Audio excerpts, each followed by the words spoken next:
Hello mga bata! Kamusta kayo? Sa araw na to, muli mag-aaral tayo ng salita ng Diyos.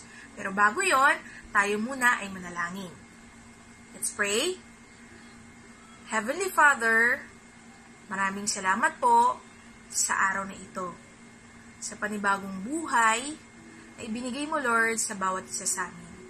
Salamat din po sa pag-iingat mo, Lord, sa amin sa buong magdamag. Maraming salamat, Lord.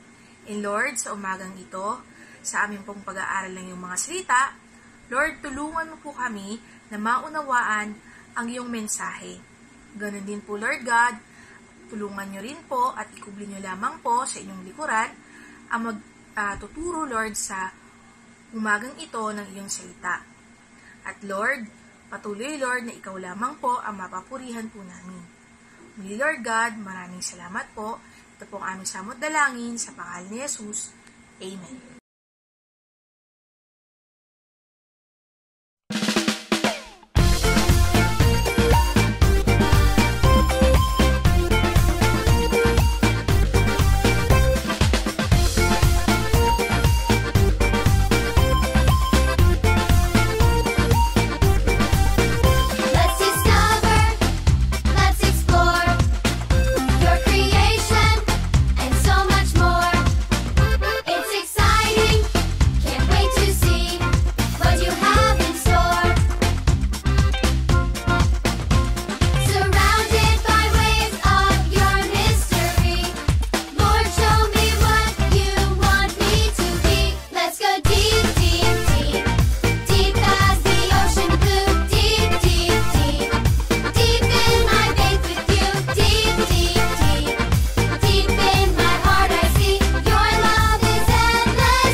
Me, he can do anything. If I run over here, if I run over there, God is everywhere and he loves me.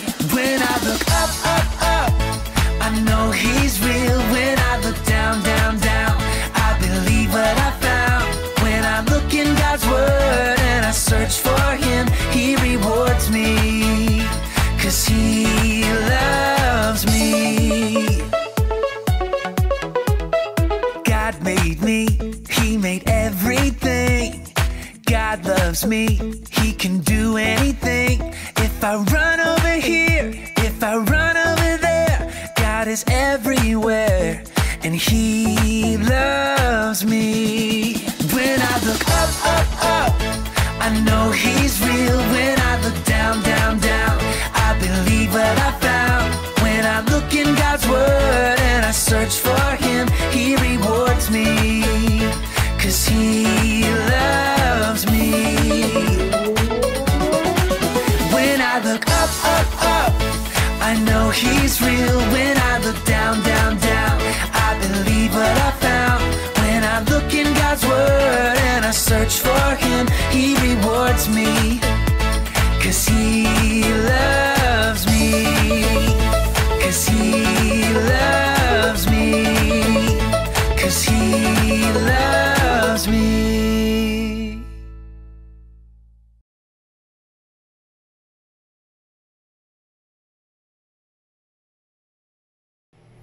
Hi kids, good morning! Welcome sa ating online Sunday School. Ako si Teacher Gab at ako ang magiging teacher nyo ngayon. So ngayon, ihanda natin ang ating puso at isipan sa pakikinig sa salita ng Diyos, okay? So ngayon, ang story natin, importante nating malaman ng isang pangyayari o pag-uusap sa banal na hapunan. Doon sinabi ni Jesus sa mga disipulo niya na malapit na siyang mamatay. At sinabi niya sa mga disipulo na kapag yun ay nangyari, lalayo at tatalikuran siya ng mga ito. Sinabi ni Pedro na hindi yun mangyayari. Pero pinagsabihan siya ni Jesus na ikakaila siya ni Pedro ng 3 beses bago tumilaw ang manok. Okay, so ang story natin ngayon ay nasa John chapter 18 verse 1 to 27. So medyo mahaba-haba. Pero mag-focus tayo sa ating story. Okay ba yun? Okay. So bago tayo mag-start sa ating story ay meron tayong word up for today. So ang word up natin for today is ipagsasabi ko ang tungkol kay Jesus. Okay? Ulitin nga natin, sabayan niyo ako. Team 1, 2, 3, go! Ipagsasabi ko ang tungkol kay Jesus. Okay, so huwag niyo kakalimutan yung word up natin for today dahil every time nasasabihin ko yung word up, dapat ma-recite yung word up natin para sa araw na ito. Okay ba yun? Okay, so ngayon, basahin natin ang ating story. Okay, so dito nagsisimula ang ating story. Pagkatapos ng panalangin ito, umalis si Jesus kasama ang kanyang mga alagad. Pumunta sila sa ibayo ng batis ng Kidron at pumasok sa isang halamanan doon. Alam ng taksil na si Judas ang lugar na iyon sapagkat doon madalas nagpunta si Jesus at ang kanyang mga alagad. Isinama roon ni Judas ang ilang mga bantay sa templo at isang pangkat ng mga kawal Romano na padala ng mga punong pari at mga pariseyo. May dala silang mga lampara, mga sulo at mga sandata. Alam ni Jesus ang lahat ng mangyayari sa kanya, kaya sila ay sinalubong niya at tinanong, "Sino ang hinahanap nyo?" "Si Jesus na taga Nazaret," sagot nila. At sinabi niya, "Ako iyon." Si Judas na nagkanudo sa kanya ay kaharap nila noon. Nang sabihin ni Jesus na, "Ako iyon," napaurong sila at bumagsak sa lupa. Muli niyang itinanong, "Sino ba ang hinahanap nyo?" "Si Jesus na taga Nazaret," sagot nila. Sumagot si Jesus, "Sinabi ko sa inyong ako iyon. Kung ako ang hinahanap ninyo, hayaan niyong umalis ang mga taong ito." Sa gayon, natupad ang kanyang sinabi, "Ama, walang napahama kahit isa sa mga ibinigay mo sa akin." Okay, so bago tayo magpatuloy sa ating story, word up. Okay, very good. Ipagsasabi ko ang tungkol kay Jesus. Okay, so ito yung kadugtong ng story natin. Binunot ni Simon Pedro ang kanyang tabak at tinaga ang alipin ng pinakapunong pari at natagpas o natanggal ang kanang tenga niya. Ang pangalan ng alipin ay Malco. Sinabi ni Jesus kay Pedro, "Ibalik mo sa lalagyan ng iyong tabak. Sa palagay mo ba'y hindi ko iinumin ng kopa ng pagdurusa na ibinigay sa akin ng Ama?" Dinakip nga ni Jesus at iginapos ng mga bantay na Hudyo at ng mga kawal na Romano at pinamumunuan ng isang kapitan. Siya dinala muna kay Anas na biyena ni Caiphas, ang pinakapunong pari ng taong iyon. Si Caiphas ang nagpayo sa mga pinuno ng mga Hudyo na makabubuti para sa kanila na isang tao lamang ang mamatay para sa bayan. Sumunod kay Jesus si Simon Pedro at isa pang alagad. Ang alagad na ito ay kilala na pinakapunong pari kaya't nakapasok siyang kasama ni Jesus hanggang sa patio ng bahay ng pinakapunong pari. Naiwan naman si Simon Pedro sa labas ng pintuan. Kaya lumabas ang alagad na kilala ng pinakapunong pari. Kinausap ang utosang babae na nagbabantay sa pinto at pinapasok si Pedro. Si Pedro ay tinanong ng babae, "Hindi ba't isa ka sa mga alagad ng taong iyan?" "Hindi," sagot ni Pedro. Maginaw noon, kaya't nagsiga ng uling ang mga utusan at ang mga bantay, at nag-umpukan sila sa paligid ng apoy upang magpainit. Nakihalo sa kanila si Pedro, tumayo roon at nagpainit rin. Tinanong si Jesus sa harapan ng pinakapunong pari. So, bago tayo magpatuloy sa ating story, word up. Okay, very good. Ipagsasabi ko ang tungkol kay Jesus. Okay, magpatuloy tayo sa ating story. Tinanong si Jesus ng pinakapunong pari tungkol sa kanyang mga alagad at sa mga itinuturo niya. Sumagot si Jesus, "Hayagan akong magsasalita sa madla at lagi akong nagtuturo sa mga sinagoga at sa templo na pinagtitipunan ng mga Hudyo. Wala akong sinabi ng palihim. Bakit ako ang tinatanong nyo? Ang tanungin nyo ang mga nakarinig sa akin. Alam nila kung ano ang sinabi ko. Pagkasabi nito ay sinampal siya ng isa sa mga bantay na naroroon. Ganyan ba ang pagsagot sa pinakapunong pari? Tanong niya. Sumagot si Jesus. Kung may sinabi akong masama, patunayan mo. Ngunit kung tama ang sinabi ko, bakit mo ako sinampal?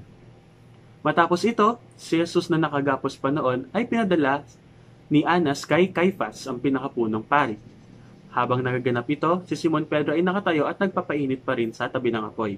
Siya'y tinanong ng mga naroon, hindi ba't alagad ka rin ng taong iyan? Ipinagkaila ito ni Pedro. Hindi, sabi niya. Tinanong naman siya ng isa sa mga utusan ng pinakapunong pari at kamag-anak na lalaki na tagpasan niya ng tenga. Hindi ba nakita-kitang kasama ni Jesus sa halamanan? Muling ikinailan ito ni Pedro at agad na tumilaok ang manok. Okay, so dito nagtatapos ang ating story. So bago tayo mag-proceed sa ating lesson, word up. Very good. Ipagsasabi ko ang tungkol kay Jesus. Okay, ngayon kilalanin muna natin kung sino si Pedro o kaya si Peter. Si Pedro ay isang mangingisda kasama ni James at ni John. Nakilala niya si Jesus sa pamamagitan ng kanyang kapatid na si Andrew na sumunod kay Jesus nang marinig niya kay John the Baptist si Jesus. Iniwan ni Pedro ang pangingisda upang sumunod kay Jesus. Si Pedro rin ay kabilang sa mga malalapit na disipulo kay Jesus kasama si John at si James. Ang tatlong disipulo na ito ang madalas kasama ni Jesus sa mga pangyayari kung saan hindi kasama ang iba pang disipulo. Si Pedro ay may katangian ng isang leader o pinuno at kaya niyang manguna sa mga tao. Si Pedro rin ay may kapangahasan at madalas umaakto o nagsasalita nang hindi pinag-iisipan ang kanyang sinasabi o ang mga bagay-bagay. At si Pedro ay may kayabangan na rin, tulad ng pagsabi niya na hindi siya lalayo at hindi niya itatanggi si Jesus. Ngunit sa ating story, ikinaila o tinanggi ni Pedro si Jesus ng 3 beses. So bago tayo magpatuloy sa ating lesson, word up. Very good. Ipagsasabi ko ang tungkol kay Jesus. Okay, ang story natin ngayon ay kadugtong ng story natin last week. Di ba last week, nag-pray si Jesus na ilayo sa kanya ng Ama ang paghihirap. Pero hindi ang kalooban ni Jesus ang mangyari, kundi ang kalooban pa rin ng Ama. At sa story natin last week, inutusan ni Jesus ang mga disipulo na kasama niya na manalangin sila upang hindi madaig ng tukso. Ngunit sila ay natulog lamang. Pagkatapos ng story natin last week, bago nangyari ang story natin ngayon. Pagkatapos sila manalangin, may dumating na mga tao para hulihin si Jesus. Pero bago nila mahuli si Jesus, si Pedro ay binunot ang kanyang tabak o parang espada at pinutol niya ang tenga ng isang alagad ng pinakamataas na pari. Pinagsabihan ni Jesus si Pedro at kinabit muli ni Jesus ang tenga na naputol ni Pedro. Pagkatapos nun, hinuli na nila si Jesus. Okay, bago tayo magpatuloy sa ating story, word up. Very good. Ipagsasabi ko ang tungkol kay Jesus. Okay, pero bakit nga ba hinuli si Jesus? Si Jesus ay hinuli dahil sa mga tinuturo niya at maraming sumusunod sa kanya na akala ng mga opisyalis ng mga Hudyo ay mapanganib sa kanila. Akala rin ng mga opisyalis ng mga Hudyo na kasinungalingan ang mga pinagsasabi ni Jesus na siya ang anak ng Diyos. Ang proklama na ito ay nakaka-insulto sa kanila dati. Ngunit hindi nila alam na si Jesus ay nagsasabi ng totoo at siya lamang ang katotohanan. Matapos ang ilang araw pagkatapos nito, ay pinako si Jesus sa krus at muling nabuhay sa 3 araw. Si Jesus ay pinahirapan, pinahiya, sinaktan para sa sanlibutan. Dapat tayo ang nandun dahil tayo ang makasalanan. At si Jesus ay walang bahid ng kasalanan. Lahat ay makasalanan. Kahit ang mga disipulo ni Jesus. Kahit si Judas na isa sa mga disipulo ni Jesus ay ikinaluno siya. At si Pedro ay tinanggi niya si Jesus ng 3 beses. Ngayon, pag-usapan natin si Pedro. Okay, pero bago yan, word up. Very good. Ipagsasabi ko ang tungkol kay Jesus. Okay, kahit isa si Pedro sa pinakamalapit na disipulo kay Jesus, siya ay nagkasala rin. Isa sa mga alam na pagkakasala ni Pedro ay ang pagkaila niya kay Jesus o pagtanggi na kilala niya si Jesus. Di ba tulad yung napag-usapan natin kanina, sinabi ni Pedro kay Jesus na kahit kailan ay hindi siya lalayo kay Jesus. At sinabihan siya ni Jesus na ikakailan ni Pedro si Jesus ng 3 beses bago tumilaok ang manok. Sa story natin ngayon, may mga taong nagtanong kay Pedro kung isa siya sa mga alagad ni Jesus. At 3 beses siyang tinanong ng ganun. At sa bawat pagkakataon, itinanggi niyang kilala niya si Jesus o kaya alagad siya ni Jesus. At pagkatapos nun, ay tumilaok ang manok. Nang tumilaok ang manok, naalala ni Pedro ang sinabi sa kanya ni Jesus na ikakaila o itatanggi ni Pedro si Jesus. Kahit sinabi ni Pedro na hindi niya ikakaila at taluyan si Jesus, kahit kailan, ay kinaila pa rin niya si Jesus ng 3 beses. Makikita natin dito na ang pagsunod natin ay hindi nakabase dapat sa atin. Nang sabihin ni Pedro na kahit kailan ay hindi niya lalayuan si Jesus at hindi niya siya ikakaila, si Pedro ay nakabase lamang sa kanyang kakayahan. Kaya siya ay natumba o nadaig ng tukso na ikaila si Jesus.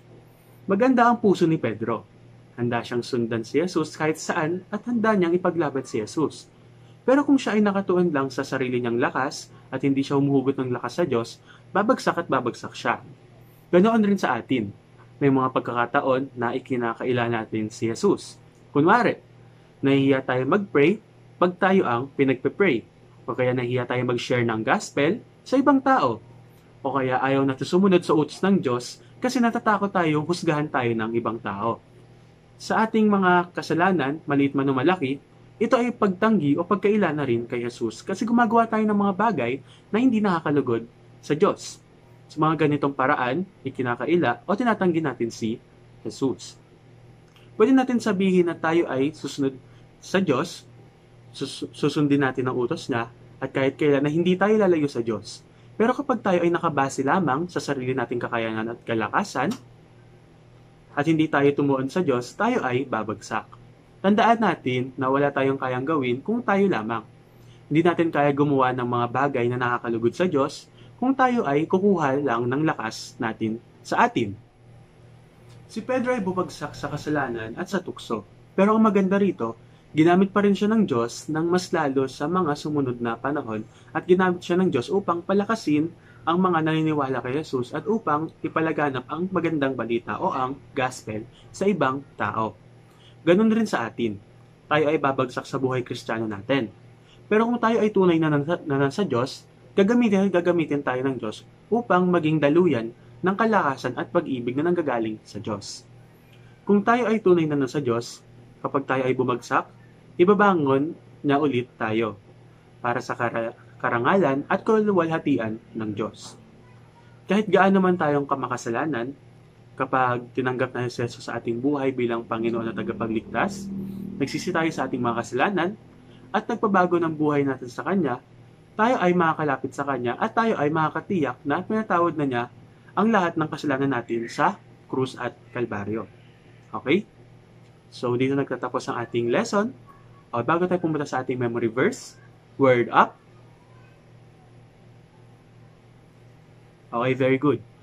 Ipagsasabi ko ang tungkol kay Jesus. Okay, so ang memory verse natin ngayon ay makikita natin sa Romans chapter 5, verse 8. Ang sinasabi rito, ngunit pinatunayan ng Diyos ang kanyang pag-ibig sa atin nang mamatay si Kristo para sa atin noong tayo'y makasalanan pa. Romans 5 verse 8. So yun nga, basahin ulit natin yung memory verse natin. Sige, sabayan nyo. Romans 5 verse 8. Ngunit pinatunayan ng Diyos ang kanyang pag-ibig sa atin nang mamatay si Kristo para sa atin noong tayo'y makasalanan pa. Romans chapter 5 verse 8. Ang pag-ibig ng Diyos ay hindi nakabase sa kung gaano tayong kabait o kabanal. Ang pag-ibig ng Diyos ay nakabase lamang sa Kanya. Hindi namatay si Jesus para sa mga perpekto at banal na tao. Si Jesus ay namatay para sa mga makasalanan upang sumunod sa kalooban ng Ama at upang ipakita at iparana sa atin ang pag-ibig, habag at biyaya niya. Tulad nga ng sabi sa ating memory verse, pinakita ng Diyos ang kanyang pagmamahal sa ganitong paraan, na habang tayo ay makasalanan pa, namatay na ang si Jesus para sa atin. Kahit tayo ay nagkasala sa Diyos, sadya man o hindi, handa ang Diyos na magpatawad basta humingi tayo ng tawad ng buong puso at pagsisihan natin ang mga ito. Bilang tugon sa pagmamahal ng Diyos na iyon na ipinaranas niya sa atin, ialay natin ang buhay natin sa Kanya, humingi tayo ng tawad sa ating mga kasalanan ng buong puso, at tanggapin natin siya bilang ating Panginoon at tagapagligtas. I-share rin natin ang pag-ibig na ito sa mga tao sa paligid natin. Tulad nga ng ating word up, ipagsabi natin ang mga bagay na tungkol kay Jesus sa ibang tao at huwag natin siya itanggi o ikaila. Okay? So, bago tayo magtapos, ano nga ulit yung memory verse natin? Romans chapter 5 verse 8. Ngunit pinatunayan ng Diyos ang kanyang pag-ibig sa atin nang mamatay si Kristo para sa atin noong tayo ay makasalanan pa. Romans 5 verse 8. So bago tayo magtapos, word up. Very good. Ipagsasabi ko ang tungkol kay Jesus. Yun lamang. See you next week. Magandang araw mga bata! Oras na para tayo gumawa ng ating crafts. Excited na ba kayong gumuhit? Maggupit at magdikit? Ayos! Ako rin excited na! Tara na at atin ang umpisahan ang ating crafts para sa araw na ito. Pero bago yun mga bata, ihanda muna natin ang lahat ng ating gagamitin. Kakailanganin natin ng brown paper bago supot, red colored paper, yellow colored paper, at kailangan din natin mga bata ng googly eyes or moving eyes. Pero kung wala kayo nito, ay pwede din ang black colored paper. Gumawa lang kayo ng dalawang bilog na maliit para sa gagamitin nating mga mata. Kailangan din natin ng glue, gunting, at lapis. Ayan mga bata, handa na ang lahat ng ating gagamitin para sa gagawin nating puppet na chicken. Una, ibakat ang iyong kamay sa red colored paper, pagkatapos ito ay gupitin. Sunod naman ay mag-drawing ng triangle sa dilaw na papel at ito ay gupitin din. Sa pulang papel naman mga bata ay mag-drawing ng hugis puso at ito rin ay gupitin.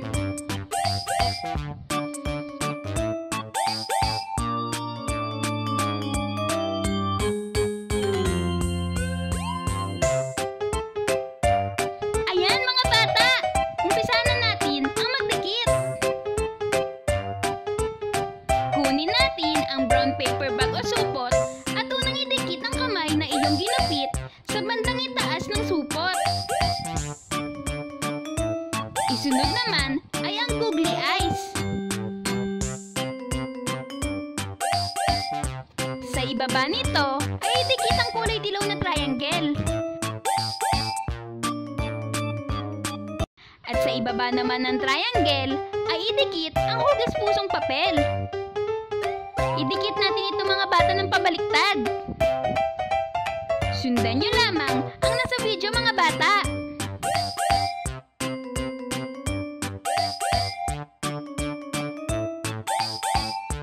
Ayan! Tapos na ang ating crafts para sa araw na ito. Sana ay nag-enjoy kayo sa ating ginawa ngayong araw mga bata. Hanggang sa muli! Paalam!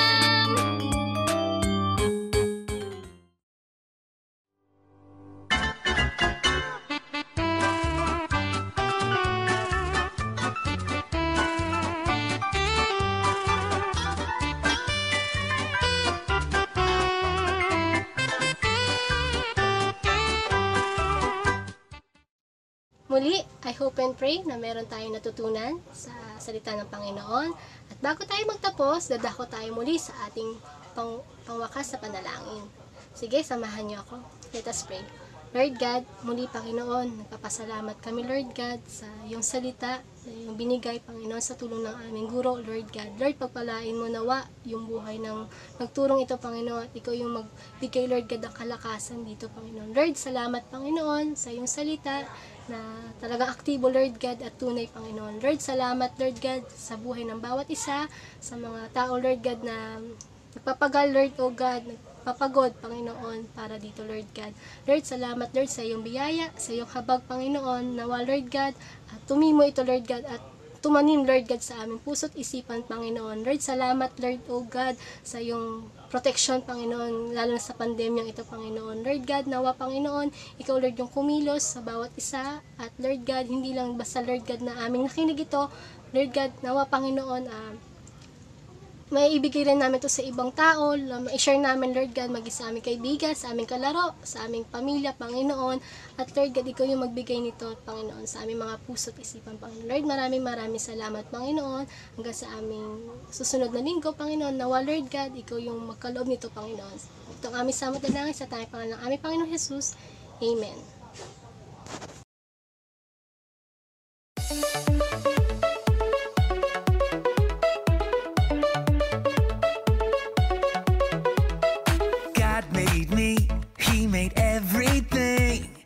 God loves me, He can do anything. If I run over here, if I run over there, God is everywhere, and He loves me.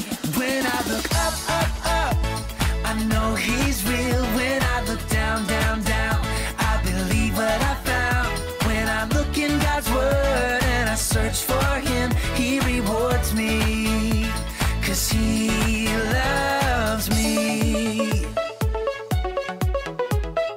God made me, He made everything. God loves me, He can do anything. If I run over here, if I run over there, God is everywhere, and He loves me. When I look up, up, up, I know He's real. When I look down, down, down, I believe what I found. When I look in God's Word and I search for Him, He rewards me, 'cause He loves me. When I look up, up, up, I know He's real. When